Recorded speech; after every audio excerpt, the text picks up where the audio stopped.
Street Apologist Live, Pastor Matt Castillo. How you doing? How you doing? How you doing? Good. It's good to have you here tonight. And God bless you. And I'm very excited about tonight. I think I was muted a little bit in the beginning, but what about now? Can you guys hear me now? Give me a one if you can hear me. You can hear me, right? Yeah, okay. I hear you. All right. Well, while they're coming in, Pastor Matt, tell people a little bit about yourself, please. Yeah, man. Yeah, appreciate you, brother. God bless you, man. I'm Pastor Matt. I pastor a church in York Haven, Pennsylvania. That's like 15 minutes south of Harrisburg, which is the state capital. 15 minutes north of York, so, sort of like right in the middle of those two cities. Originally from Brooklyn, New York, married, got 2 kids. And but we just actually celebrated 6 years of ministry this past Sunday. Praise God, man. Glory to God. And I'm also a national presenter and trainer with Logos Bible Software. Some say Logos, some say Logos. Just depends on how much Greek you took in seminary. But yeah, man, I'm here. I'm excited, man, to just partner with you, be here, and been a fan of your ministry and everything that you've been doing for the, especially for urban apologetics community, and just the work you're doing, man, to give sound doctrine and teach people the truth, man. Really, really appreciate you, brother. Oh man, I appreciate that, and I appreciate the work you do, and you've also helped me. Pastor Matt and I had I guess you would call it private tutoring session where he explained to me and another brother some of the ins and outs of Logos, and ever since we talked, I've been using some of the things that he taught me for sermons and lessons, so it's been very beneficial. I got a lot more to learn, which is crazy considering how long I've been using Logos. I guess I'm just a slow learner, but they also make these updates, and the updates are always cool, but then you got to learn the updates. So I'm going to learn something tonight too. What you're going to see, everybody, is that there are tools available that can really bridge the gap that just simply didn't exist before. You just simply could not pull off what you can pull off now, from the amount of books you can have, to being able to look at the languages, to be able to instantly pull up manuscripts right there and read all about the variants right there. We're talking some stuff that you would have to track down multiple books and talk to people in person in the past. And now you can just bada boom, bada bing. It's amazing. Logos is, to me, the Bible software. And I'm excited every time I learn some more tricks because they always help me. And what I'm saying, you guys, I want you guys to be students of the Bible. I know a lot of you are. I want you to learn some of those tricks too. So tonight we're going to look into some language stuff, guys. And you're going to see, I think I could do this. And we're going to learn about some specific collections. So this directly relates to apologetics. And this is stuff that I use. If I was stuck only with internet tools, and the internet's a great thing, but it's not the same as software that's designed to do this. If I was stuck with only internet tools, I would not be able to do and accomplish a lot of the stuff that I do, whether in debates or live or for research purposes. It just would not. And I know I'm not the only one. So can you briefly explain people the Logos platform? And then we're going to give some specifics, and everyone, we're going to actually show his screen, so you're going to see exactly what we're talking about. But what is exactly we're looking at and talking about here? What is Logos Bible software? Logos is it's the most powerful Bible software in the world. It's just hands down. It's just like, it is what it is, right? Like, it's just the best. And what it allows you to do is do adequate research for Bible study, right? Whether you're a pastor, a lay member, apologist, somebody that just wants to go deeper in the Bible, a Bible enthusiast, you can utilize the software to really do a lot of the heavy lifting.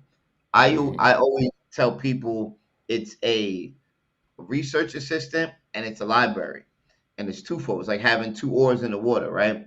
So Logos, how it works is it's almost like hiring a research assistant. Those are like the features, like the word study tools, the expository tools, the the Bible Books Explorer, like all these different tools and interactives, the weights and measures tools, like all these different things are like the research assistant.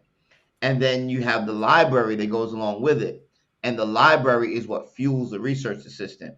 So I always tell people, like, one of my caveats is like, look, if you're only going to use logos for like your three favorite commentaries, don't buy it. Like, don't like go buy your three favorite commentaries, because you're not going to get the value out of it. The value is to allow it to do the heavy lifting and the research for you, just like you wouldn't hire a research assistant and give them a cardboard box with three of your favorite commentaries in it, which it would defeat the purpose. Is the same way you want to build as large of a library as possible that you can afford. Obviously, don't go broke and stuff like that, but build a library that you can afford, because all it does is it fuels the software to work harder for you and give you more adequate research. Yeah, and everything you're saying is true. When I first started out, I had a small library, but it was definitely enough. And you move around and different things, and at different times you got to get rid of some physical books. And I still have physical books, plenty, Sure. probably too many, but I have access to way more than I could ever personally own. And then once you start talking about the app as well, and Yep. being able to have the app right there and then download some of the resources, even if you don't have internet access where you're at, you're really talking about a whole nother thing, taking it with you where you go. Obviously, if you have a laptop where it's downloaded and have the internet, it's even greater. So there's just so many things you can do. It's powerful. And yeah, I mean, you just can't beat it. So Yeah. I'm excited for And you I was guys gonna to say, see this. I wanted to add, just even with the print library, one of the new features in Logos 10 is where it allows you to, the ISBN scanner, where you can actually scan the back of a print book, right? Because some guys, like some people have that, it's hard to transition from your print books to, all digital. And I struggle with that for a while, because I'm a guy who likes to highlight and write in my stuff, and, looks used, I like to use my stuff, right? But now you can actually scan the ISBN number off the back of your book, and it'll show up in Logos when you do a search. And so when you're searching for something, let's say you're searching for redemption, and you have a book on your shelf that mentions redemption, it'll tell you the page and paragraph where you can find that information in your book, in your print library. So it like turns your physical library into like a Google Books type thing. Because To a Google degree, Books will give you a little preview, a little preview, exactly. Yep, it and it'll won't tell give you you where the to whole, find stuff. where it tells you where to find it. Yeah, it gives you like a little, like it gives you enough context so you know what's going on, and then if it's worth your while to go grab it off the shelf and get the book, it Yeah, gives so you I that. did that right in the app. I just brought up the app and I Yeah. hit the little dots and I brought up the scanner and I Yep. scanned the ISBN of the. And now, not every book is in there, especially independent books and like books that aren't really fish. But a lot of the books I had, especially if they're by standard publishers, they were in there. And then it said it's been added. Boom, boom, boom. It's pretty cool. Yeah. So you can search your physical books basically using Logos if you've scanned them in. It's amazing. Correct. So Correct. shout out to Jay Fry. That's my man, and he brought the first super chat of tonight. Jay Fry, I need to figure out one day, give something back to you, send you a free book or something. But I really appreciate you're always in here giving super chats. I thank you very much, Jay Fry. What's up, Dinu? What's up, Nate? We got great people here, and I think they're ready to learn, my man. Okay, awesome, man. So you want to I can share the screen and pull it up and just kind of go through like a little bit of Logos work here. All right, we're up and rolling. So, those of you that may have had an earlier version will notice something immediately different, and that is at the top here is where the menu used to be, but now that has shifted and it is on the left-hand side, which I like it a lot better there, to be honest. And down here at the bottom, you'll notice this little arrow here, a little angle pointing towards the right. You click on that, that'll open it up and give you, did I click on it or no? That'll give you the actual what the word that corresponds with the icon, right? So you see your home, your library, search bar, Bible, fact book, documents, guides, and tools. So most of your stuff that you're gonna deal with, like a lot of people say, like there's a learning curve, and there is. We got some training and stuff like that online, and we actually have interactive training now with our customers success team. But most of the stuff that you need is in these two icons right here: guides and workflows and tools. If you ever can't find something, by default, check in these two, because more than likely that's probably where it's at. But I'm going to close that to give myself a little bit more screen real estate. You'll notice here my 365 days of Spurgeon. It's my devotional I like to do. You'll also notice here, like my wife uses the software. This is a study she's doing on the book of Romans. So she has her own Romans layout. You'll also notice like a prayer list here that you can add to. And this here can be customized. You can click this little button here. You can add daily devotionals, and you can click through all of these. Let's say if you want to do like some devotional work or whatever, you can do that as well. That's the dashboard. You scroll down, here's the explore section. This stuff is templated. It comes from the company. It'll be like promotions or like church history, stuff like that, you know what I mean, that you might want to peruse through. But let's look at studying, right? Here's the box that you want to click on, this logos icon here. Quite simply type in a text, John 3:16, very familiar text to all of us. And what you can do is click on the open passage study layout. That's the easiest way to get started. And if you notice, it's actually asking me how I want to study John 3:16. But I'm going to click on this open passage study layout and let this open up. And here we go. What you notice right off the bat is on the right hand side, top right, is 3 different translations of the Bible, right? So anybody that likes to study, I mean, just let me paint the picture for you. You got books all over the place, right? Different books, different commentaries, different lexicons, different encyclopedias, all kind of stuff all over the place. Well, now you can literally condense your workspace because everything here is in logos. So here I have like the CSB, that's my preferred, and the SB 95, and you'll notice they have this little A in here, which means they're synced. So as I scroll, the book, the Bibles are scrolling along with them, right? And then you'll also notice down here at the bottom, my preferred commentary. Right here, I have the Pillar New Testament, called the D.A. Carson, his edition on John. So you'll see that as well. That'll scroll right along with it. So they're working together, right? So no more like thumbing through, 5 different books at one time just because you're working on one particular verse.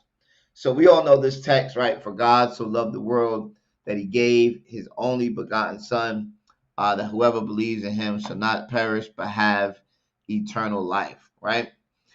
So here's the right hand. This is on the right hand side. If I come over here to the left, you'll see the passage guide and the fact book.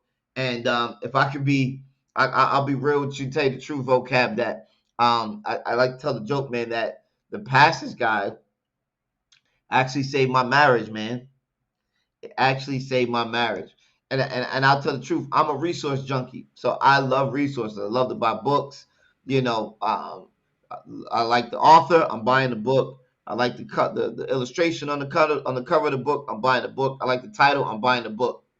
Well, because I did that, every so often, these Amazon packages would show up on my front porch with books in it. And my wife is very much more financially responsible than me, and she loves the Lord, she loves me, but she told me, she said, Matthew, if you keep buying these books and these Amazon packages keep ending up on the front porch, you're gonna end up sleeping outside waiting for the Amazon man. So I was like, well, come on, Mama.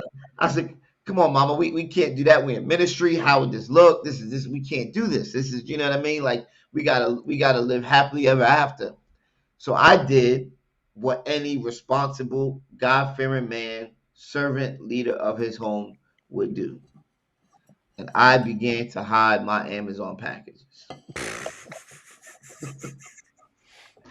But now, brother, we can live in marital bliss because all of my resources are right here and pull up in my passage guide, right? So it's quite simple. I put in the text and all this information pops out. And what's really nice about the Logos 10 is I can prioritize these commentaries the way I want. Let's say if I'm looking for a particular author, I'm looking, I can click on that. I can look it up by author. Let's say if I'm looking for a particular denominational view, I can do that as well. If I want to look at a type, let's say it's in the morning, I'm doing a devotional, or let's say if I'm writing a sermon or preparing a Bible study and I want to look at the exegetical or expositional, or I can look at it by error, which is really good for the apologists, right? Being able to look at a certain commentary from a certain error or error perspective, right? But I like to prioritize mine this way. So let's say if I wanted to look at, I don't know, the NICNT, right? And I can just come here, I click on this little arrow. New International Commentary on the New Testament.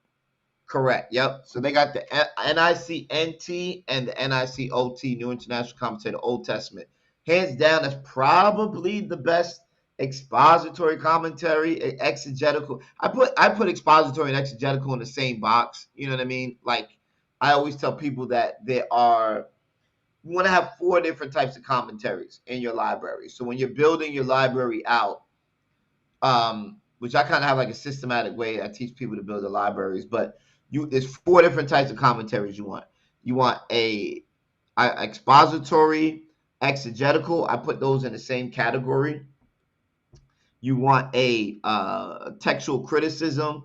That would be something like what you were looking at earlier, like the WBC, Word Biblical, or like the ICC, the International Critical Commentary. You want to have like a scholarly commentary, for lack of a better term. I look at for that, I would look at like the Anchored Yale Bible Commentary, which is really nice. That's like a 92 volume set. It's a little liberal, but what's really nice about it is it has scholarly commentary on the Apocrypha as well. So that's another one that can come in real handy for doing apologetics. And the anchor is something that it is really big. And so that's one of those things that's daunting. You're going to buy and have it take up all your room. Yet you can't go to any seminary or theological library and not have the Anchor Bible commentary, especially the dictionary, which is like multi-volumes. Necessity. Yeah, that's a primary thing you got to have in your library. Yeah, and I went to a conservative school, but they made us do work in the Anchor because it's so valuable, such a valuable resource. And, you can see the scholarship and get past any kind of moderate bias. It's like, it's so good. You kind of do that. And so these are amazing resources that are right there at the tips of your finger. A lot of people don't even realize these resources. Like you mentioned textual commentaries. You can get Metzger, and now they're updating it. So there's an author, I forgot his name, Bruce something. I want to say Bruce Brown, but that's a basketball player. But Bruce something, updating with Metzger. I forgot the other guy's name who's updating it with him. But the textual commentary on the New Testament, and Philip Comfort has one, and these are all these resources right there on the textual critical side as well. They're very important. Vanessa Castillo said, send the packages to the doghouse. I know her. Yeah. And so someone asked, we do have a question, OOPZS, oops, I guess that is the software free? Can you talk about that, and then we'll move on with the tutorial? Yeah, man. There is a free version. The free version is not going to give you much of what I'm going to show you today. It will give you the interface, and I think it gives you like a couple of resources. So it is a place to start. Don't get me wrong. Like it's always good, better, and best. Like, you know what I mean? Like you just keep, if that's what you can do at this moment, then do that. I say that's better than not having the software at all. But we have a lot of different packages that can work for a lot of different pockets per se. Yeah, a great idea is if you just start out and you have the free version, you can figure out how to use it and then go from there. But here's what I'm going to tell everybody. Tonight, you can get 25% off. And so if you're going to get any version, tonight's the night to do it. Well, can they do that now throughout the broadcast, or what as far as that goes? Yeah, I have a link that I can show you guys in a sec. If you wanna, it's up to you. I can show it now. If you want me to wait, kind of go through the stuff and then show it to everybody, you tell me, bro. Well, maybe I don't know if I can put the link on the screen or. Yeah, let me double check. Hold on, let me stop sharing real quick. Or am I sharing now or no? Oh, you want to share? You're sharing Logos right now. Yeah, I was gonna ask you to stop so I can just double check what the link is, because then we can put the link in the chat. Oh, okay. Here, let me see. Someone wants to know also, is it available for Linux? Have you ever What's got that Lennox? question before? No, that threw me a loop. What is that? It's like a different type of operating software that I think smart people know about, but I don't normal know. people don't know about. Yeah, that's above my my knowledge grade. But wait, hold on. I think I got it right here for you, brother. The link is because I got it in on the slide. But hold on, I'm gonna tell you right now, so we can put it in the chat, Well, you can man. show the slide too, or if you send me.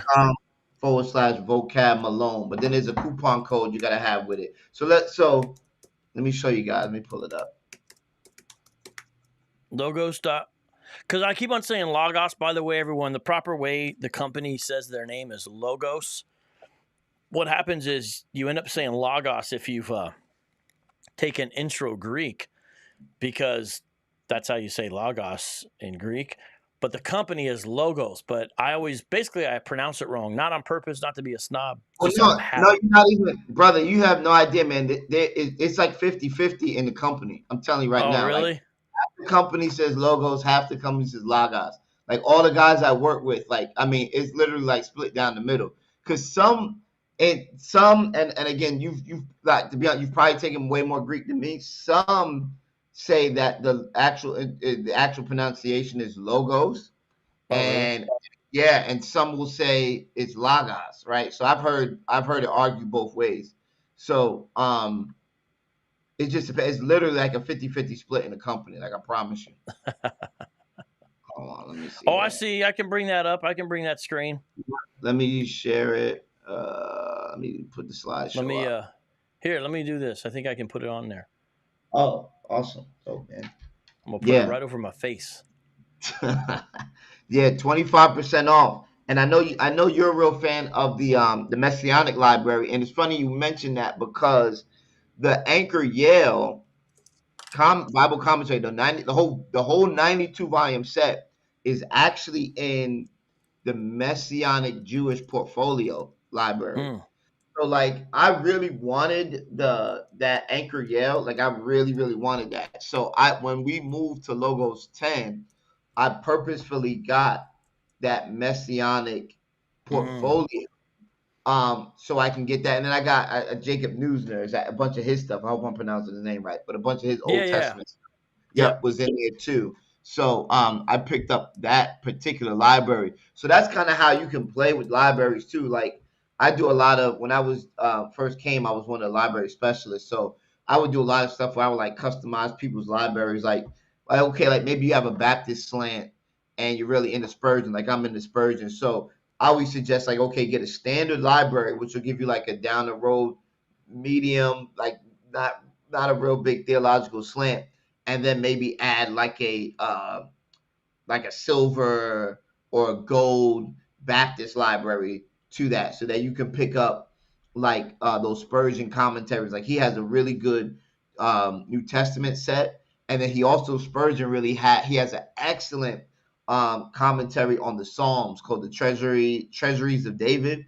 That's like Yeah. worth weight in gold, man. Yeah. So like for the Spurgeon fans, he's real heavy in the Baptist packages. Yeah, I love the Spurgeon stuff, and I know the Psalm stuff you're talking about. It's like a good mixture of devotional, theological, and also like Yeah. practical and pastoral. Yeah. Yeah.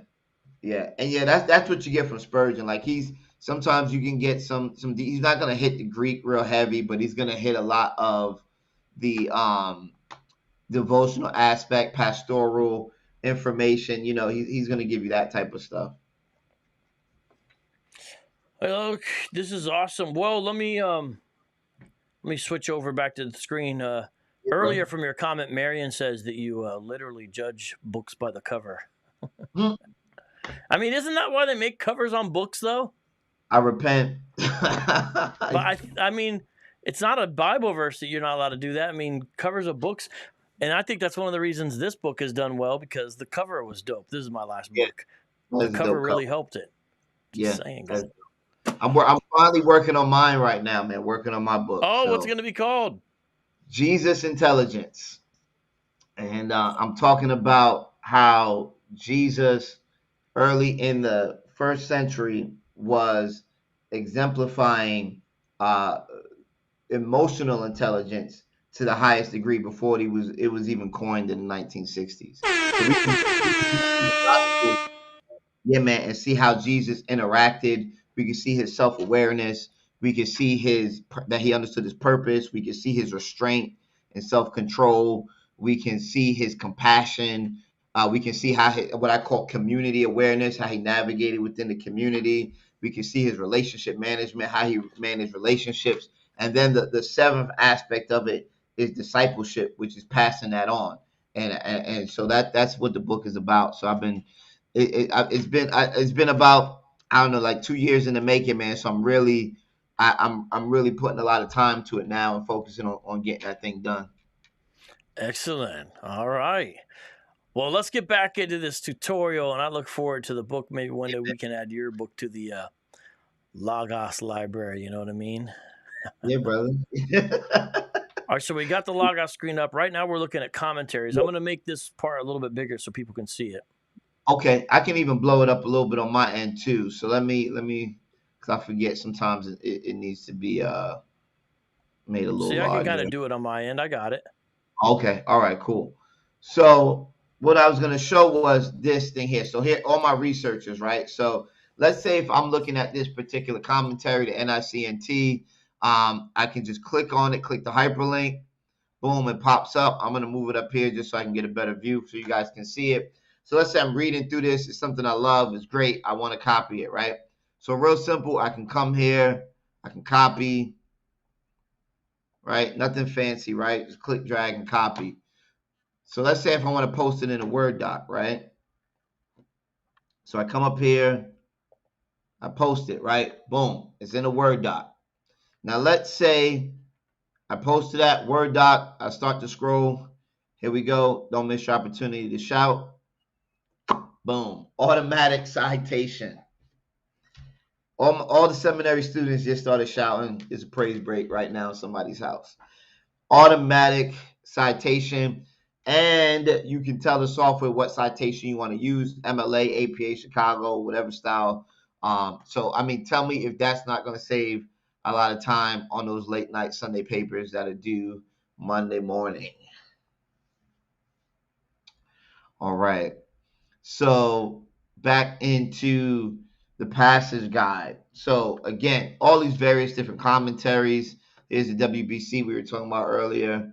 Christ-centered exposition commentary. That's also really, really nice. It dubs. It's like more like an application devotional, but it's a really nice commentary to use. Complete Biblical Library. I mean, these are like commentary sets that are like thousands of dollars in print book, like just alone. You know what I mean? You've got then you go to parallel passages. This is all relating back to John 3:16. Cross-reference scriptures, all relating back to John 3:16. Important passages, right? That correlate back to John 3:16. And then here we get into the important words, right? The logos is intelligent enough to tell you what words you should be studying in a particular text. So we know that there are 4 different words in the Greek that English all translates into the word love, right? What is it? Agape, storge, Phileo. phileo, and eros, right? So they have 4 drastically different meanings, but in English, it's all translated into the word love. So for the astute Bible student, I think we would want to know what type of love, right? When Jesus is having this conversation with Nicodemus, and he said, "For God loved the world," what type of love? Like, what was he talking about? What was this relationship? So all I have to do is come here, and I can right-click on this word "love," and I can click Bible Word Study, and look what happens. it'll actually give me a guide on how to do a word study. I can click here and it'll pronounce it for me. Agapao. See that? It'll pronounce it.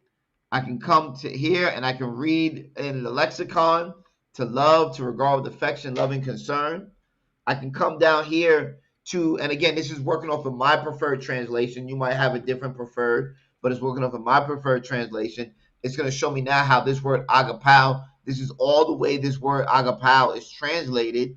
If you guys are following my mouse throughout the text, I can click here and see every time it's translated into love, loved, or loves. Variation of the word. So, like any way where you click on the wheel, guys, that little wheel he had up there, it's all the ways it's translated. Like, watch if you click on that. Can you click on that red one? Watch what it's going to do. It's going to separate it out, and then underneath are the times it's translated as beloved. Mm-hmm. It's really cool. So this shows you how translators also translate this, and they do that because of the context. And then there's a tool on here, related to this, at least in my mind, where you can look at a grip of translations of a certain verse side by side. Yeah. You compare all these different translations. I'm going to show you that right now. This here. So if I can just highlight this, right? I just highlight for God so loved the world. And there's these two arrows pointing against each other. I click here. Here it is. It's called the comparison tool.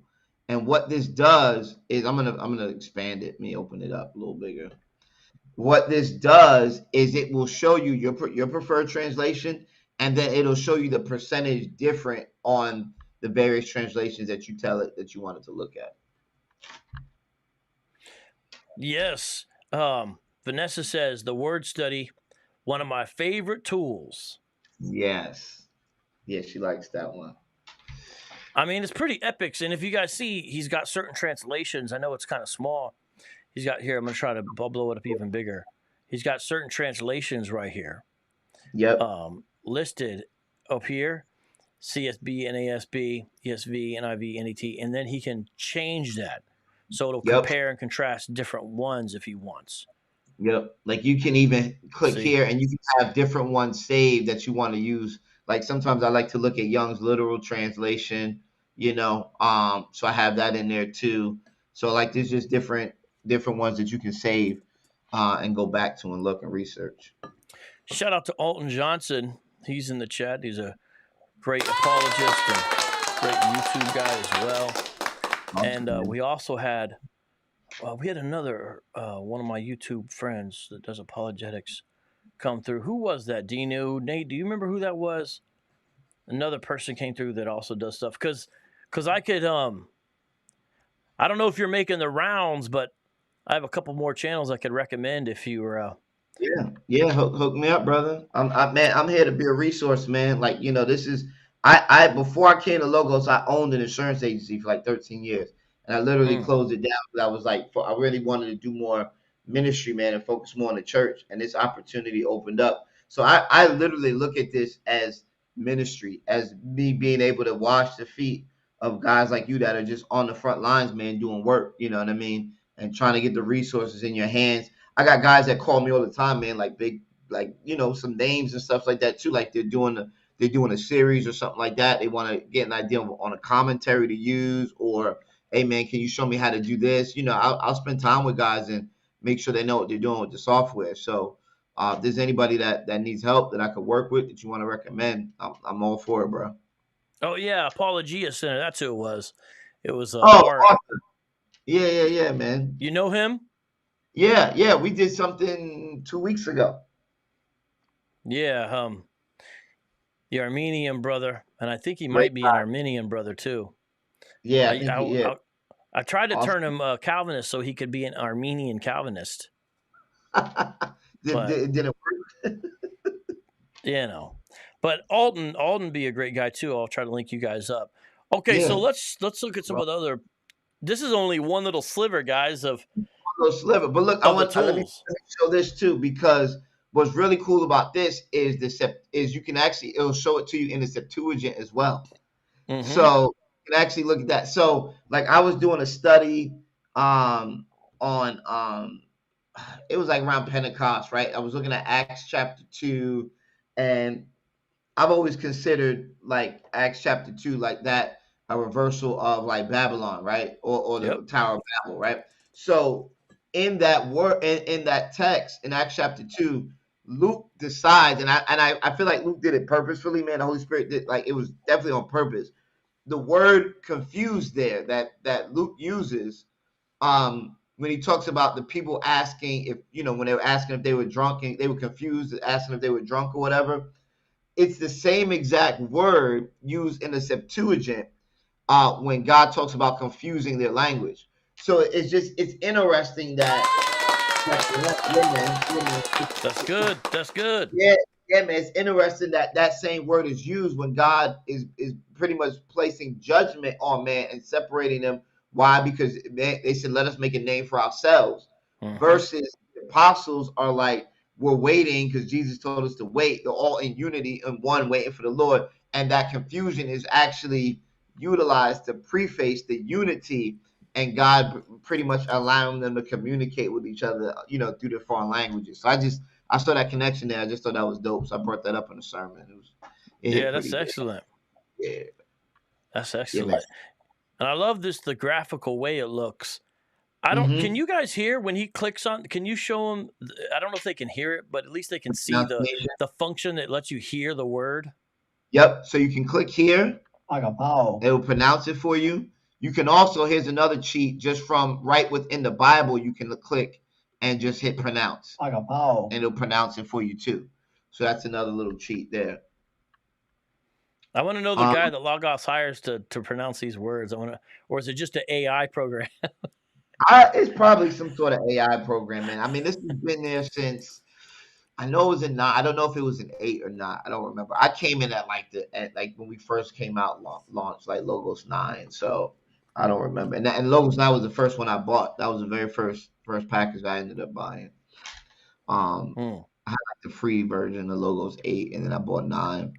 Rambling Thomas says, I've been claiming the monthly free book off Logos for years, but haven't bought a proper package yet. Tell them about the monthly free book, because that's a great thing you guys do. And yes, it usually works. I usually do end up buying something else too. Yep. I always do that, man, to get the free. They used to call it the free book of the month. Now they changed it to something else. But you basically get a free book every month at the turn of the month. You go into the Logos and onto the website, and you can download a free book, and then they'll allow you to bundle like other books with it, like $1.99 to $2.99, like really cheap. And so you can walk out of there with a bunch of books, really inexpensive, like once a month, man. It's a pretty cool deal. And it's a way to build your library. Like for those that maybe you get a smaller package, right? Like maybe you do the free version, like the brother just said, or maybe you have like a I don't know, man, like just a small library. It's a great way to just add to your library. You know what? Let's show them, guys. Let me see if I can show you here what we're talking about. Let me see. Just give me a second. I'm going to see if I can actually show you this free book of the month while he gets the next thing set up. There you go. So I haven't got September's yet. So let's see. Ooh, the Doctrines of Grace. So here I am, logos.com. That's where you go. And don't forget the code that you guys can use to get a 25% discount. And so this is for September. Say, well, go ahead. They have to use the coupon code. That's the only way it'll work. Yeah. And then you guys have other ones that are discounted. As well. Really good stuff. Oh, that Bruce Ware book, that's a good book on the Trinity. All right, excellent. I just want to show people that, because that's a part of building your library in a way. All right, flip it back over. Pastor Matt, the floor is yours. Yeah, so let me go down here. All your systematic theologies from my reformists. So now you can get in here and do your systematic theology work as well. This is in the passage guide. If I'm looking at John 3:16, I want to see how that relates to Christology. I can open it up, and then it actually breaks it down by denomination. So now I can look at the denominational viewpoint on what Christology is based on John 3:16. Here's the Baptist viewpoint, right? Medieval, Methodist, Wesleyan, holiness, non-denominational. So there's a reform. So those are like those are pretty nice to utilize as well. So it gives you the systematic theology, the biblical theology. And then this is what I like to use. Here's the Apostolic Church Fathers. So this here, again, this is for the apologists. They're in the standard portfolio library is 144 volumes of the Fathers of the Church series. That set by itself is probably worth like 10 grand. I have a couple of them in hard print, but I purchased, I got like the whole set in logos. And y'all probably, I remember Dr. Mason was doing he was doing like a live, and he was showing a bunch of them that he has as well. But what the Fathers of the Church series is the original writings from like pre-Nicene, early first century church fathers. So like you can get like writings from Tertullian, Cyril of Alexandria, Clement. You can get Eusebius, his findings from the Council of Nicaea, like that he wrote in what's the one? Not ecclesiology. What's it called? Eusebius's book, church history book, but his actual writings. I know what you're talking about. Eusebius, Ecclesiastical History. Ecclesiastical History. Yep. Yeah, he's like the church historian that we've got his work saved, because there may have been people before that, like Julius Africanus and whatnot. But Eusebius, we actually have his work. In fact, it wasn't Ecclesiastical History, but it was another book he has. I think it's translated as Proof of the Gospel. And I was looking at a alleged contradiction in the book of Mark, and using stuff on Logos that connected me to comments that Eusebius made about the veracity of Mark. I found some amazing comments by Eusebius that were apologetic in nature regarding Mark. And basically it was an early formative version of what some people might now these days, people in New Testament scholarship, call the criterion for embarrassment. He was saying, why would they include this that makes them look bad unless they're telling the truth? And he had a whole thing. And I'm writing a little article on this alleged contradiction of did the rooster crow once or twice, when regarding Peter's denial. And I'm totally using stuff. All I've been using so far is Logos for the article, because it's so much better than running around the internet. And I'm not saying you can't use the internet, but you know how it is when you run around the internet, you got all these stupid ads on the side, and then you get distracted, and there's stuff you don't want to see, and Logos bypasses all that. Yeah. And that's a great segue to the fact book, because that was like professional segue, brother. Because the fact book is going to replace Google for you. Because what the fact book does is it allows you to punch in person, place, name, or thing, theological topic, whatever it may be, and it will give you resource information on that topic. So let's keep it in John. So let's say we're studying John 3:16. One of the things I like to do personally is I just like to get background information on the book that maybe the verses or the pericope is in that I'm studying, because you just kind of want to get a flavor of what was even the author's intent. So I can type John into the fact book, and the fact book is going to ask me how I want to study John. Do I want to study the Gospel of John? Do I want to study the person, John, the son of Zebedee? Do I want to study the third epistle of John? Do I want to study John Mark? So let's say if I just want to study the Gospel of John, I click here and I get an article automatically from the Lexham Bible Dictionary. That's Faith Life, which is the owner of Logos. That's our in-house publisher. So I can scroll down. I'm going to open this up, read more. I'm going to bring this up just so you guys can see it. Gospel of John, manuscripts. Look at all this background information. Where the manuscripts come from. The text of John's Gospel. Methods for interpreting John's Gospel. Like, look at all this background information. It talks a little bit here about oral tradition. Look at this. All this, the structure of John's Gospel, right? The different ways that the chapters are broken down, right? All this background, distinctive theological features, all this background information that you can get so that you have one background, contextual, historical information about the text that you're reading before you even begin to try to study it and do any exegetical or expository work on a particular text. That's excellent. I remember when the fact book first came out, I didn't really understand. I was like, "What's it doing here? What's going on here?" But now I see how to use it and whatnot, because Yeah, I think it was like came out with the last edition, maybe. Can't remember. I think it came out with 8 or 7, something like Eight. that. It's been Shout out out to a little Paul bit now. P. Got another super chat in the house. Thank you very much, my friend. Thank you to all super chatters tonight. And we got people all the way from New Zealand tuning in. So that's Wow. excellent. We got packages in all different languages as well. So, Oh, yeah. and yep, yep.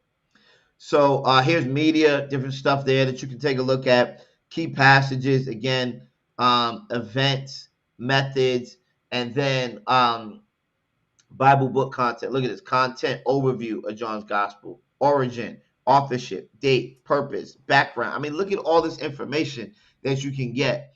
And then here are your dictionaries, because your dictionaries and your encyclopedias are what fuel the fact book. So like here, like maybe we were talking about Anchor Yale, like there it goes right there, Anchor Yale Bible Dictionary, the Tyndale Bible Dictionary. That's another awesome one. The Dictionary of Biblical Imagery. I just started using this, and this is phenomenal. I didn't even know I had this, and it just popped up one day, and I'm like, oh, this is like dope. This is awesome. So I've been utilizing that a lot, and that's the power of logos.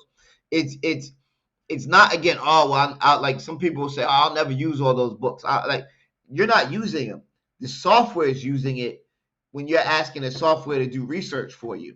So the software is going to pull. I did a sermon series on, it's like a year or two ago, on the expository series on the Lord's Prayer, right? And I was doing research in the software, and it brought me to the Dictionary of Jesus and the Gospels. Never know I had it, didn't know I owned it, but I got so much information from that to help me work through that particular series that I was doing. And that is the power, right? That's what the software is supposed to do for you. Yeah, that's a good series. It's like Dictionary of Jesus the Gospels, Dictionary of Pauline epistles, Dictionary of later New Testament epistles, Dictionary of the Old Testament prophets. And they're like these, I think the cover, the dust jacket is black. It's black. And, Yep. Like the yeah. orange writing or something like that. Yep. Yeah, and you'll find those in every theological library as well. Yeah. But they can take up a lot of space, like a lot of these. Like, for example, you mentioned the church fathers. I remember when I was finishing up seminary, they would students would have like a little bulletin board and say, like, you need Greek help, you need Hebrew help, or selling stuff, like selling this book, selling that book, right? And someone had put up the Ante-Nicene collection, which is at that time, I think they're like these green and gray with a gold trim books. And I think they're like, Yep. there's like 38 volumes, because this is pre-Nicene in English. ANEF is usually how it's abbreviated in the literature. And it was only $100. And so I have a friend. Yeah, I have a friend, real smart guy. I said, hey, look at this. Should I get this? He said, well, Vocab, you got to think. Yeah, it's a good price, but where are you going to store 38 volumes? Even if it's $100, you have to store it. And are you going to read all those, or are you going to search through them? He's like, you're probably going to search through them unless you're going to become a patristics expert. He's like, it's better to have it on Logos digitally. Yep. And I didn't buy it because of that. He was totally right. It would just been like a trophy that I had. But Yep. It wouldn't have been practical at that level, even if I got it for free, to be honest. Because 38 volumes. Where you putting all that stuff? Yeah, it just doesn't practically. So I was like, you're right, brother. He gave me good advice that day. Wise counsel, man. Yep. So, but yeah, man, that's like the fact book. And then there's also different guides you can get to within the fact book, like different guides and different workflows. I might show you guys that, come back around to that. But I wanted to show you some this other guide. It's called the Exegetical Guide. So I'm gonna come here to, like, remember I told you guys everything's like in guides and tools, like for most part. Yeah, so there's little dots right there, little icons and stuff. Yep, this is where you're gonna find everything. So I'm gonna click here, Exegetical Guide. I'm gonna open this up, and I'm just gonna go to John 3:16 because I'm gonna show you guys just the power of doing And it's research. also dope how it cross-references any related verses. I think we've talked about that, but Yeah, it's just so exhaustive. yeah. You can get And lost in this thing, man. yeah. Yeah. And it used to take me all day to download. I used to have to use the physical discs. Okay. It would Yep. take me all day. Now it's not like that. You just get it from the cloud. It's not as like, well, back in the day though, it'd be an all day affair. It'd hog up the computer and then put a disc after disc after disc. Yep. Yep. So now it's like you just download it. It's just a link. You click it, download it. You're good to go. You go to your app store. You download the app, and if you have the app already, it automatically updates like immediately. Like if you purchase it. So it's like, But let's look at this, man. So we talked about love, right? And we saw like John 3:16, for God loved the world. He used the word agapao, right? Talking about that unconditional love, right? So he had the unconditional love for who? Like, who was this love directed towards? Love was directed to the world. Now we know, right? Especially with the type of apologetics you do, especially with the Hebrew Israelites, that they consider the world to be, and correct me if I'm wrong, they consider the world to just be the Jewish people, right? Right? They just like the one Israelite nation. Westers, they'll say Israel's a world unto herself. Go to Isaiah 45:17. Yep. So what was Jesus talking about when he said the world? We can come right here, click on the world, and find out exactly what Jesus was talking about as he was communicating with John. We can come here and pronounce it. Cosmos. It's the word cosmos, right? Where we get the word cosmos from. And what does it mean? It means all the people of the world, understood according to the place in which human beings live. And then, can I show them real quick? Guys, look on the screen. Do you see where it says Lonida? So that's not a commentary. That's a lexicon. Yes, so sir. A lexicon, everyone, is basically an ancient dictionary. And you just can't navigate around without looking at lexicons, because otherwise, how do you know for sure how this ancient word was used? Unless you peep the lexicon. Well, when you go into the lexical resources on Logos, you're talking some amazing stuff from old to new. And of course, they got, Bowers on there, which is kind of industry standard. Low Night is good. And you can look through even different lexicons and compare. And you'll see, either you'll learn more, or you'll see, they're right, or I'm right, or I'm wrong, or they're wrong. In this case, the Hebrew Israelites are wrong, by the way. But show us what you got. Yeah, man. And that's the other thing too, because like I tell, especially when I'm like teaching like young pastors, I'm teaching like ministers and preachers that about utilizing the software. It's like the using a concordance is good, right? But the concordance is going to give you what the word means everywhere in Scripture. It's just a dictionary, really, right? It's just giving you all the ways that word can be utilized. So the lexicon is specific to that moment, to that context of how that word is being utilized. So it's like allows you to be more precise in your study of what is actually going on in that particular text. Yeah, like the Theological Dictionary of the New Testament. That's huge. The purple, huge. Yeah, purple and blue books physically, and white. But you can go on there, and then it'll have like rabbinical meaning, Old Testament setting, Greco-Roman, post-New Testament, early church, and it just shows you all these different, so you can see even in those specific contexts how those words are used. Yeah. Yep. So watch this. So he says, so here we're looking at this. So God loved, right? He had this unconditional love for who? For the world. That he did what? That he gave. He had a response to this love, right? He gave. Well, I know a lot of times, I guess in most circles that we've heard John 3:16. I don't know if you have or not, but around Christmas, right? It's always easy to preach that. Somebody preaches that, talk about that. God gave, right? It's always like they posture Jesus as this gift that God gave, right? But what if we really looked at what the original language is saying when Jesus was having his communication at night with Nicodemus? So we click here on this word, he gave, right? And you'll notice here, let me scroll back up. You'll notice as I highlight the word, it's highlighting it in the Greek on the left-hand side there. So let's go back to here. He gave, right? what did I do here? He gave. I click on it. It's the word didomi, right? And look what it means. It means to suffer the loss of something or someone. So it wasn't like a gift, right? That God wasn't like pleased, right? It was saying he endured great loss. So even in redemption, it shows us how God loved us so much, right?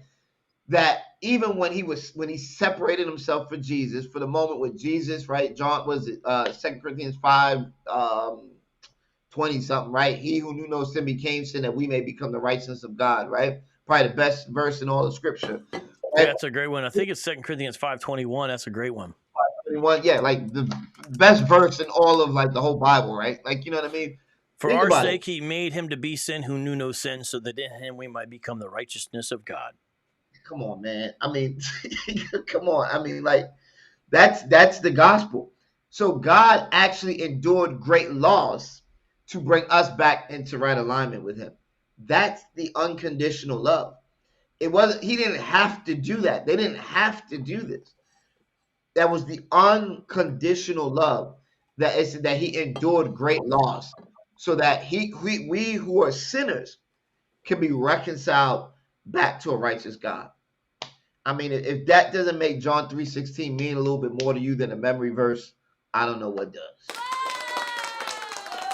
That's right. Shout out to Alejandro coming through. Got a lot of great people up in here. And Awesome, we're looking at Logos Bible software.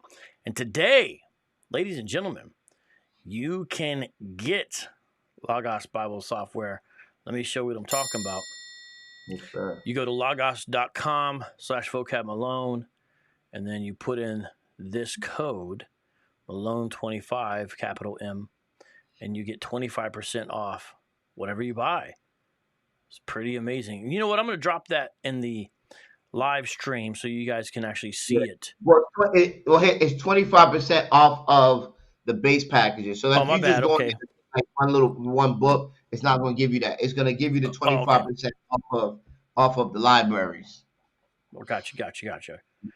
Excellent. Okay, excellent. Yeah. However, when you do buy libraries, here's the trick. So let's say if you do, let's say if you want to buy a lot, and I'll put my email up in a sec. Let's say if you do want to buy a library, right? And maybe there's a commentary set that's not in that library that you want to buy. Let's just say I'm just putting that out there. Or like, let's say there's a couple of books you want to get that's not in that set. I would say to email me because I might be able to, once I look at it and see exactly what's going on, I might be able to do something for you with that. So in that type of case, or in the case that you have a payment plan already, let's say you already have Logos 9, right? And you're finishing up a payment plan, or you have Logos 10 and you have a payment plan, but you want to take advantage of the 25% and upgrade to, let's say, a larger library. In that case, email me because there's a lot of times I can do stuff on the back end to make it even more cost efficient for you. Excellent. That's awesome. Yep. All right, I'm just putting it in here so people can see it. Yep. Boom. Okay, excellent. All right, you want to teach us some more? Yeah, man. So that's that, and then obviously when he talks about, let's just put the icing on the top here for his one and only son, right? Let's look here, Monogenes, right? What does that mean? Radically distinctive. Let's talk about that, right? Radically distinctive and without equal in character, in category. Unique. This is his one and only son of the same essence, right? So Jesus wasn't born, right? He always existed eternally, right? Big shout outs to all the Trinitarians, right? That's the truth. Amen. Jesus existed eternally, coexistent with the Father and the Holy Spirit, right? So again, these are ways that we can utilize the exegetical guide to do further studying to again refute certain things. You can take Old Testament texts and it'll use like I think you mentioned like some of the lexicons, like you have like the BDB, which is really good for the Old Testament. Also the Hallet, Hebrew Aramaic Lexicon of the Old Testament. I think that's a 5-volume set. You have the BDAG, Laonida. So you have all these different lexicons as well that'll help you with your studying. I'm gonna show you guys the interactive real quick. Let me close this out. Show you guys some interactive stuff. Hangry asks, can a Yep. Logos base package be upgraded at a later time? It can. Yes, it always can. Now, I would suggest if you're thinking of doing something today, and I mean it's going to sound salesy, but it's just the truth, swing for the fences because it's 25% off. I mean, it's not always going to be 25% off. So let's say if you would it would actually end up costing you more to upgrade later because it wouldn't be discounted, and now you're paying more in between. Let's say a gold to a platinum or a platinum to a diamond. You see what I'm saying? It's like just swing for the fences now, and whenever you're ready to upgrade, you just upgrade at that point in time. That would be my suggestion. And just in case everyone's wondering, there's a few things you see me do programs. Hopefully, you guys have where I use Logos, so it's practical. I've been using for years, and the way it works for me is if you guys get something through that, it ends up being credit for me to get stuff out of the store. So if you buy something on Logos, you're supporting my research. I don't turn it into cash or anything like that. If that makes a difference. I mean, some of you don't mind your Patreons and you send PayPal and Cash App, so you're okay with that. But I'm just telling you, transparent the way I do it because I get more value basically to use it as research credit. So it's very valuable though because I use it a lot and I need it a lot, and sometimes need stuff right away, and I got to get it on Logos right there. Boom, boom, boom, and so you do it turns around and benefits me to be able to buy more resources. So you're supporting what we do here as well, but you're going to greatly benefit yourself, and hopefully others. Because if you're a teacher, Sunday school, pastor, I mean, it's crazy the stuff they got now. They got little PowerPoints, like the PowerPoint slide they create with the graphic design, and you just put the words in there. It's epic. It's crazy, man. The whole thing is I built all my sermons in this. And like literally you can actually, let me show you real quick. I'll just show everybody. Let me do it this way. And I haven't even done it. I just started doing it. But like your sermon manager, you can literally upload your old documents from Word into Logos. So like if you come to your sermon manager, you click these 3 dots. You click here where it says import. You can literally upload sermons, old studies that you've done that are on Word, and now they become searchable resources for you as you do your research. So like it organizes my sermons. Like I'm doing this, I've been like in this series like pretty much the whole year, but it's called Back to Church, right? I walked through like First Timothy, then I'm walking through like Hebrews chapter 6, like 1 through 3, like the elementary thing. So like I'm walking through all that. Here's like a study I did on Jude.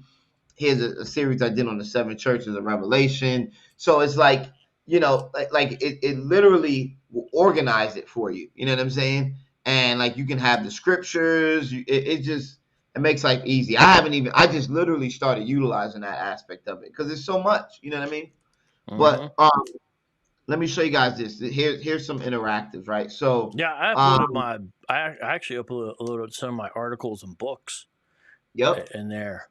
And yeah. they're now searchable in Logos.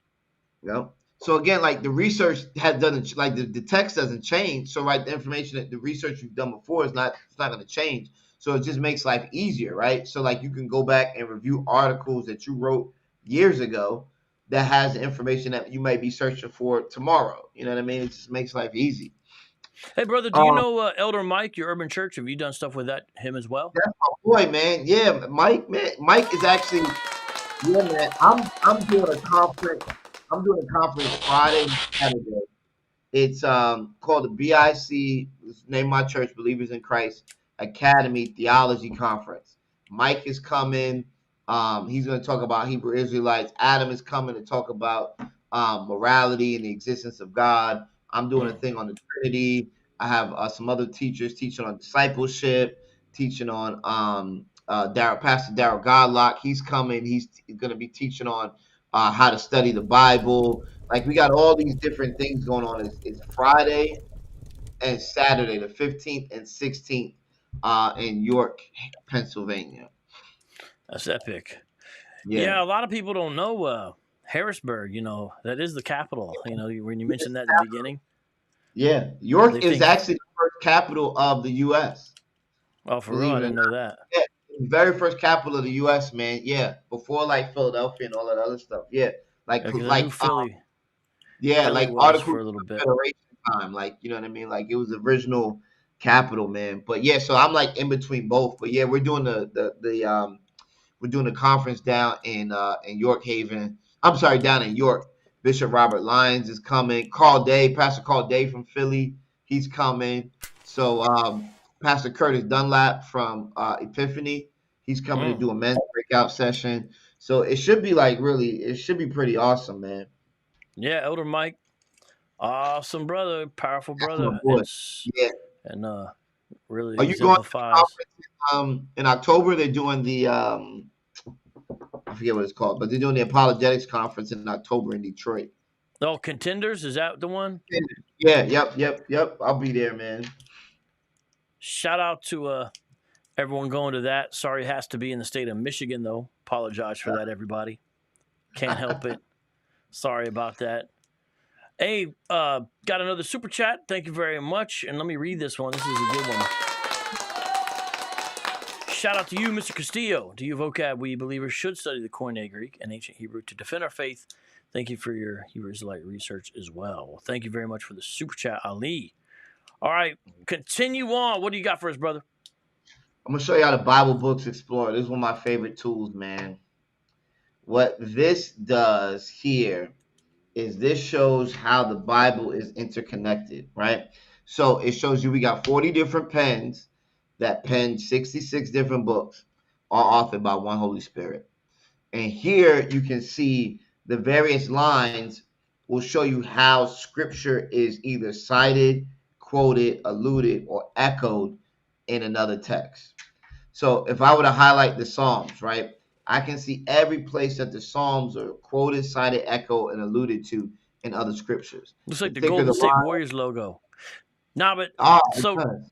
everyone, let me explain to you. So visually, this is representing all the books of the Bible, and it has the Apocrypha in there as well. It And does, what it correct. does is it shows you the Old to New Testament connections as well as other intertextual connections. So this is the intertextuality of the Bible. And everyone got to understand this just looks like a pretty graphic, but you can click on it and then go to the places. There's really no other book in the world like this. Come The on. Quran is one author, one place and time, and barely connects to itself or to documents before it. Barely connects to the Old and New Testament. Barely. A couple little loose strings. This is really unique. We take this for granted as Christians, but it's an amazing, amazing thing. So I'm glad you're showing this. Go ahead. Yeah, this is one of my favorite tools, man. So like you can see that. Now look here, like say if I want to look at Mark, right? We were talking about Mark earlier. So like I can see every place where Mark cited, quoted, alluded, or echoed. And then just at the click of a button, watch this. Every text that Mark either quoted, cited, alluded to, or referenced or echoed as he was writing Boom. his gospel. Come on, man. It's epic. Come on. I mean, it's ridiculous. So how much time does that save in research? I mean, like, you know what I'm saying? So one of the other things I like to do, this is the search screen. So this is pretty important screen as well. One of the things I like to do is I'm real big onto like discipleship. Like that's like my big thing is I'm all about discipleship. So who better to learn discipleship from than Jesus, right? Oh, it's all about empowering, equipping, and encouraging. I think that's what the three aspects of the Great Commission. He said, "Go and make disciples." He empowered them to make disciples. He said, "Teaching them everything I have taught you." He equipped them to do it. He said, "Baptizing them in the name of the Father, Son, and the Holy Spirit, and I'll be with you to the end of age." He encouraged them. So that's kind of like the synopsis of our whole church. It's like empowering, equipping, encouraging. So if I wanted to look at how Jesus discipled Peter, like I love Peter, huge fan of Peter.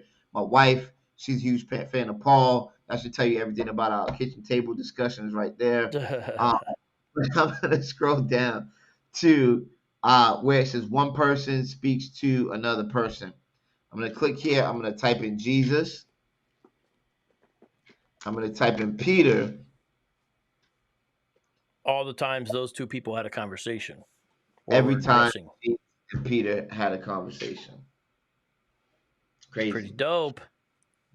So now we can watch the relationship matriculate from follow me, I'll make you a fisher of men, all the way to Peter, feed my sheep. And we can see Dang, the he high. said matriculate. Come on, brother. You saw that? Matriculate. I thought I was vocab. Forget about it. Willie James says that was a pretty cool feature. He wants to know how to find that interconnected web. What would he search for that? Yep. Would it, So go into the toolbox. This is the toolbox here. You would go into the tools, click on that, and then just type Bible Books Explorer. interactive media, Bible Yep. Books Explorer. Okay. Correct. Yep. Excellent. So that's some of the things there, man. So yeah, I can let me show you guys this some of the libraries that are out there, and then we can take a couple questions. If that makes sense to you, bro? Perfect. Awesome, man. So let me pull this. Let me get back to So the other stuff. libraries, I'll try to explain it. Libraries are these different collections of books that you can buy or packages. And so you look at certain things based upon what your needs are. And Matt introduced one to me that I didn't know existed recently. And man, it's a really good one. And that's why Elder Mike said you're the Logos GOAT. So go ahead and show us what you got. Hey, man. So, yep, Logos 10 is here. This is the newest version. That's what I was showing you guys. And there's so much more. I mean, we could spend hours upon hours just showing you stuff. But I just, I think this is really good because we got to show you a bunch of different things that you can utilize, especially for apologetics. You know what I mean? Like the Bible Books Explorer, obviously utilizing that with the Apocrypha, some resources, again, that are geared towards apologetics. The Exegetical guide is huge. You're going to need that. If you're defending the faith against Hebrew Israelites, you know how they like to twist scripture and westernize it, they presuppose and all kind of stuff. So this is the Logos 10. We said you're getting 25% off. 25% off. You're getting that just because you are friends with Vocab. There's monthly payment options as well, so you don't have to pay it all at once. We have Spanish. We have bilingual packages. We also have like Chinese packages. I think we have like all different types of languages as well. French packages. You can download it on up to like I think it's 5 or 6 different devices. So you can put it. My wife has it on her phone. I have mine on my phone. The iPad, the laptop, her laptop. There's like 5 or 6 different devices, and they all talk together. So it's in the cloud. So I could be laying in the bed, reading through a commentary, highlight something I thought was pretty cool. I get to my laptop the next day, and it's right there highlighted for me. Yep. So I'm going to show you guys 2 libraries. There's more than that. These are the standard ones.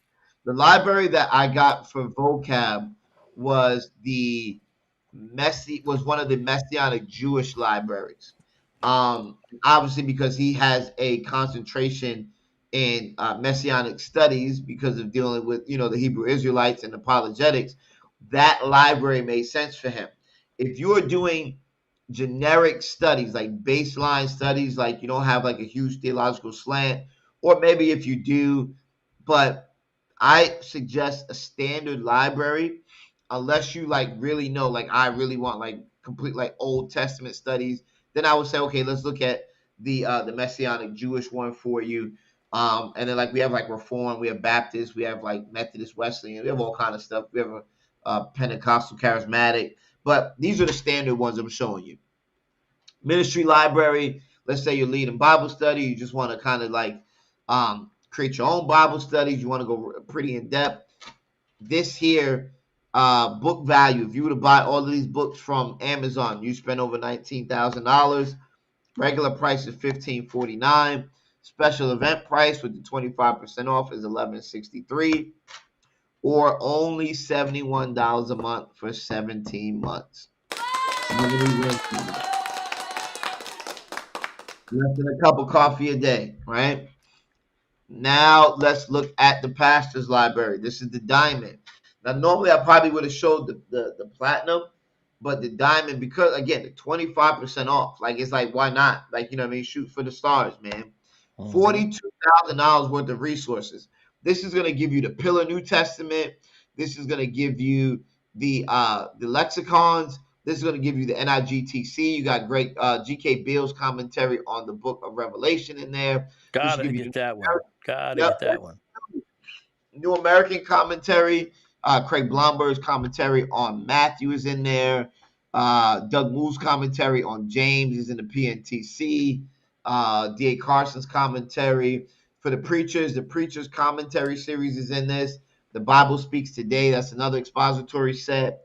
I think it also has in here, if I remember right, the Theological Dictionary of the New Testament is in this one as well. So, I mean, it's stacked, man. That's why we call it the pastor's library. $34.49 regular price, $25.88 today. Look at that, $114 a month. Come on now. Not So bad. Can't beat that. come on now, come on. That $114 a month for you to get this massive library, 24 months. Logos benefits. Lifetime personal license is yours. You can sell it, will it, pass it on to your family. If you're raising up a Timothy one day, you can pass it on to him too. Free online training and support. You can go to logos.com/pro, or what I would tell you to do, the newest website we have with our customer success team, logos.com/webinars. There's on-demand training you can do, and there's interactive training you can sign up for. If you never utilized logos before, even if you used it before, spend some time, do yourself a favor, and invest some time in logos.com/webinars.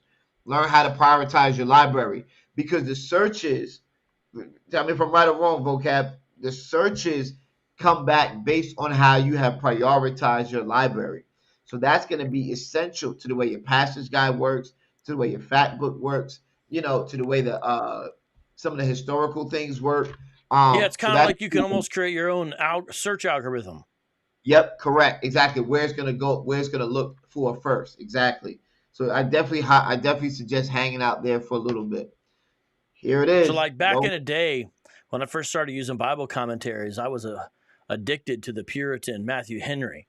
I was just Oh using yeah, him for who was it? nothing. That's like the introductory commentary Yeah, for but everybody. I know then Lord. one day, this is before seminary. This is Bible college. He said, some of you, all you know how to do is use Matthew Henry. Yeah, And so I said, oh, I better look at someone else besides Matthew Henry. yeah, So I would have, back in the day, it would have been Matthew Henry, but now I would have, a whole broader selection. But go ahead. yeah, man. That's like, I think that's like, I don't know. That's like the rite of passage commentary for anybody Yeah, that comes. basically. Yeah. Everybody gets to Matthew Henry. So here it is, 25% off, family. Logos.com/vocab Malone. Discount ends Thursday, September 14th. Don't wait till September 14th at midnight and hit me up on September 15th and say you forgot to put it through. You left it in your cart. I don't know. There's probably not going to be any grace there. So you got a whole week, family. Get in there. Do it tonight. Do it now. Don't mess around. For those Coupon of you who code. believe in the rapture, you don't want to get left behind. You don't want to get left behind. Once the shoes are on the ground and left, it's too late. It's a wrap. Coupon code Malone25 is right there. Here's Isaiah 40:8. We know this grass withers, the flower fades, but the word of our God stands forever. And here, if you want to connect with me, that's my social. Sometimes I put little cool logos, tips and tricks on there. Every once in a while I'm playing with a layout, or like I'm literally like doing my sermon, and I like film what I got going on. So you can check me out if you want to do that. But here it is, y'all. Get equipped. Yeah. Get equipped. Excellent. Okay, let's take some audience questions. I know Yes, there's some sir. people running around in there. We appreciate the super chats and things you guys have said so far. My hope with this is that you see, here's some of the ways to study. Obviously, this isn't a whole hermeneutics class or a whole homiletics class. It's not that per se, but it is saying here's a tool, give you the basic ways to use it. And I can tell you, when I first started seminary, they would just kind of be like, yeah, Logos is cool if you can get it. But then later on, towards the end, it became like basically a required thing. And there was like, you had to take classes, and they would specifically say like, okay, we did a whole class. It was like kind of like how to use Logos, introductory. But it became much more like, here's how you use it. You need to know this. This is like, that was something that became more and more important, And so this is something that people in seminary are using. This is something you're gonna get in tools, hopefully, that'll stick with you through life. And it can't make you have expert level Hebrew knowledge overnight, or that's not possible, but it can give you basic tools that you as a layperson would have never had in regards to things like languages before. And so it's a very beautiful thing with lots and lots of resources. I got a strange question, but we'll just ask it. Oh, go ahead. You might want to comment on that first. Yeah, there are mobile ed courses that you can buy. Oh, yeah. That you can actually learn biblical Greek or learn biblical Hebrew. Mm-hmm. And they're literal courses, and you can get certified. Like there's like, I forget what they're called, but we have like ones where you can take, there are like 4 classes. You can buy the bundle, you buy them one at a time, and you can actually get certified. You got to send your stuff into the company, and they certify you and whatnot. So like there's all kind of crazy stuff you can do, man, to really advance your learning. And it's like, let's be real, it's an investment, but we invest in a whole lot of stuff, right? But this is our studying. This is the Word of God. This is the only thing that is ever going to withstand the test of time. Yep, exactly. Well, we got a strange question, but we'll ask it anyway. And it's kind of an interesting question. Yeah. Does Logos have the New World Translation? The New World? Yeah, the Jehovah's Witness Bible. Because I could see, researchers and people that do the cults could want to have digital access. Yeah, I think they went as far. So my personal commentary is I think they went as far as SDA. We do have an SDA package, and I think I think that's the wall. So yeah, I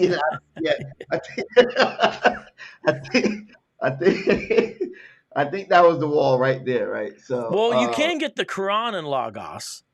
It's just an introductory level, but I'm pretty sure I picked up Yusuf Ali's Quran and Logos. You taught me something. I didn't know the Quran was in there. Yeah. I'm looking at it right now. Yeah. So, you want to share the screen? Oh yeah. I see. I believe I bought 2. I believe I bought 2. I can't tell if this is the one I have or not, because I can't tell what translation this one is off the top. But yeah, see, you can get the Quran. Yeah. In Logos, because you might need that. You might need that. Yeah, that's true. Let me see here. I thought there was 2. I only see 1, but I thought I had 2. I'll have to go and look. Oh, it's going into Korean now. But yeah, you can get the Quran in there. I don't think you could get the Book of Mormon, because I could see some people being offended, but I feel like it could be useful to have stuff like. I'd love to have the Book of Mormon in here. Yeah. Like one of the things we've been talking about, and I don't know if it's out or not yet. Let me double check something, because I've been talking to the company about building out an apologetics. Like how we have like the Messianic or the Baptist. Like we've been talking about trying to get one just geared specifically to apologetics. But then like the argument sometimes is like, well, what branch of apologetics? You know what I mean? Like, some people are into like esoteric stuff, and some are like, Hebrew Israelites. Then you have like the modern apologetics, where it's more like I don't know, like existential stuff, and you know what I mean, or like a presuppositional collection. Yeah, like so I was always like, man, especially because I'm in like the UA community. I don't consider myself an apologist, but I think, from me being a pastor and a shepherd, you have to teach apologetics from the pulpit. Like you have to, without the whole point, the whole reason I did like a 26-week Bible study on the book of Jude is because I wanted to teach the church how easy it is. Like he said, they creep in unaware, and a lot of the Old Testament allusions there in Jude. And it's like my thing was like I can't be with you all the time. Not that I should or want to be. You know what I'm saying? But especially, and I don't know if there's any pastors on the line, but if you think you're the only voice in the people you're pastoring's ear, you're lying to yourself. They're listening to their favorite pastor in the car. They're hopping on podcasts. And Right. our job, I think, as leaders, and it's not even a pastor, like as anybody that's just discipling somebody, like let's just call it what it is. As they strip the titles away. Anybody that's just discipling somebody, we need to be able to teach them to cipher through the noise, right? To be able to um question things and say, well, that doesn't sound right, right? Or let me be like the Bereans, like Acts 17:11, and go search the scriptures, right? So I think that's huge importance, like quintessential importance to us doing proper discipleship and furthering the gospel, man. 100%. You can get Urban Apologetics, both volumes, Cults and Cultural Ideologies, edited by Eric Mason, and Yep. the first one, as well as the audio. And I don't know if you knew this, there's a mobile ed course with Carl Ellis, Apologetics in an Urban Yeah. Context. Yep, that's in there. You've also got you got Tony Evans, his commentaries in there. You got the African, I think it's called the African commentary. I forget what that's Yeah, I called. think it's African Bible Commentary. I think that's what you're talking about. I'm Yep. pretty sure I spelled it wrong, but whatever. Yeah, Yep. that's it. There it goes. Yep, that's there. You've also got my mind just went blank. What's his name? Stuff is it? You got oh man, what's his name? Cross-centered gospel, cross-shaped gospel. Brian Lawrence, he's got some stuff. Is it Brian? Not Brian Lawrence. Is it Oh, Brian? Crawford? Yeah, Crawford. Yeah, Lawrence. Yeah, he's got stuff in there. Um, so yeah, man. I mean, it's Pat. We have the Caruso collection is actually the African American collection that we have. Like you got some Ralph West. He has a workflow in there that's really nice. Caruso Collection? I never heard of that. Kerusso.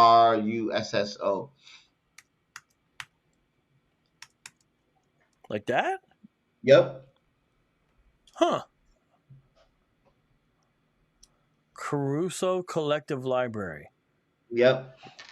Wow, okay. Yeah, man. There's a counselor's library now. There's a counselor's collection for those that are doing like counseling. I didn't even show you guys like the counseling guide. Like that's something that's I mean, it's so much stuff, man. Wow. Well, that's epic. I didn't know about this. Yeah, it's so much stuff. Man. Okay, yeah, wow. Praise God. Okay. That's an Ramblin' awesome Thomas. Go ahead. that new American commentary series is an awesome set. Awesome set. Mm-hmm. 3-volume set.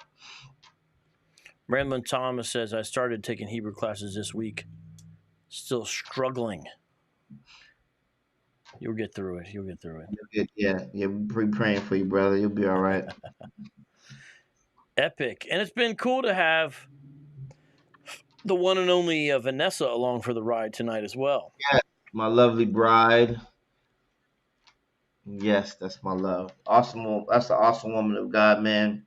When God has been good to me, man. He's been faithful, man. Because before I knew him, he was covering me. And when I really gave my life to him, man, I ended up meeting my wife soon after. And it's been such a blessing, man. So I thank God for her. Excellent. All Well, right. thanks for coming on, brother, and doing this. And yeah, shout out to Vanessa. She said that people should follow you on social media for the cheat codes. Yeah, check me out. Check me out for the cheat codes. They say the people's pastor, man. That's what they call me around. Yeah, so logos.com/vocab Malone, discount code 25%. Malone 25, any base package. And different types of people watch this show. Listen, Logos doesn't discriminate. If you're a Hebrew Correct. Israelite watching this right now, get it. Mhm. It'll only help our discussions be better. Use the Correct. code. Go ahead. We want you to know the secrets, because they're not really secret. You just got to put in the work. Bro, I'll give you a testimony, man. I literally, there was a Jewish guy that I gave this course to. It was I think it was Dr. Heiser's course. I told this on Mike when I was on Mike's channel like a year or two ago, man. It was Dr. Heiser's course, and it was called what is it called? Like Finding Jesus in the Old Testament or something like that. Like something like that. And it shows how it walks through like finding like the two powers of Yahweh. You know that book, the two powers of Two heaven. Powers in Heaven. Was Yep. it Alan Segal or something like that? Something like that. Yep. And it goes through that, but it was Heiser's study. And I gave this to a Jewish believer, man, and he utilized that course and started evangelizing his Jewish family and bringing them to Christ, man. Because, like, you know, because the Jewish mind, the hardest thing is for them to understand, like, really Christ as Messiah. But he was showing the whole course. And this is one of the things I'm using some of that material on at the conference when I'm teaching on the Trinity. But it shows Jesus, you know, throughout the Old Testament and the two powers, like how they always believed that there were two up until like Second Temple period. The Jewish culture, to the Jewish mind, there was always two powers to Yahweh, right? You know what I mean? It was in the Torah. But so that was just like impressive. So, you know, the Hebrew Israelites, you know, whoever, man, like you said, it's open for anybody that wants to study the Word of God.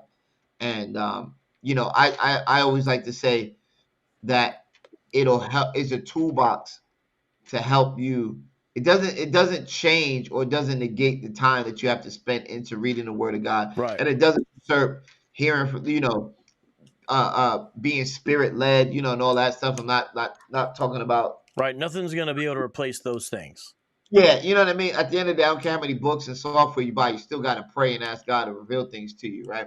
But at the end of the day, it helps you really, as you're reading, as you're studying, making sure that you're reading and studying exegetically, doing your hermeneutics, your homiletics properly, so that you're coming to a proper conclusion. Not what you think. I tell my church all the time, I don't care what you think the text means. What was the author's original intent? Let's figure out what that was, and let's apply that to our lives. Amen. That's good. Well, everyone, I do pray that you use this, and I appreciate everyone coming around. Next live, I know that I'm going to drop, unless something pops off, will be Monday, and we're going to do our smoke room. So I hope everybody can make it out for that. In the meantime, grab Logos, and I hope to see